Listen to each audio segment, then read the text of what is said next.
Welcome to easy kitchen cooking. இன்றைக்கி easy kitchen குக்கிங்கில் நம்ம தேங்காய் சட்னி எப்படி செய்கிறதுன்னு பார்க்கலாம். ஃபஸ்ட்டு இதுக்கு ஒரு சூடான பேனில் நான் 1 டேபிள் ஸ்பூனுக்கான எண்ணெய், அப்புறம் 1 டீஸ்பூன் கடுகு, 1 டீஸ்பூன் உளுந்து, கொஞ்சம் பெருங்காயம் இதெல்லாமே சேர்க்குறேன். கடுகு நல்லா வெடிஞ்சதுக்கப்புறம் நம்ம கொஞ்சம் இதில் கருவேப்பிலையை சேர்க்கலாம். கொஞ்சம் கருவேப்பிலை எல்லாம் கொஞ்சம் லைட்டாக ஃப்ரை பண்ணதுக்கப்புறம் இதை நம்ம தனியாக எடுத்து வச்சுக்கலாம்.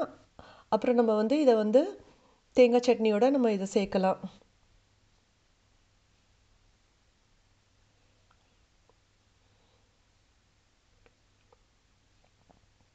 இப்போ தேங்காய் சட்னி மிக்சியில் அரைக்கிறதுக்கு 1 கப்பு தேங்காய், பச்சை மிளகா ஒரு 3, உங்களுக்கு எவ்வளோ காரம் வேணுமோ அவ்வளோ பச்சை மிளகா சேர்த்துக்கலாம். அப்புறம் பொட்டுக்கடலை 3 டேபிள் ஸ்பூன். இதெல்லாம் நம்ம மிக்சியில் நல்லா அரைச்சிக்கலாம். அப்புறம் உங்களுக்கு சட்னி எந்த கன்சிஸ்டன்சியில் வேணுமோ அந்த அளவுக்கு நீங்கள் தண்ணி சேர்க்கலாம். இன்றைக்கி நான் ஒரு அரை கப் அளவுக்கு நான் தண்ணி சேர்க்குறேன்.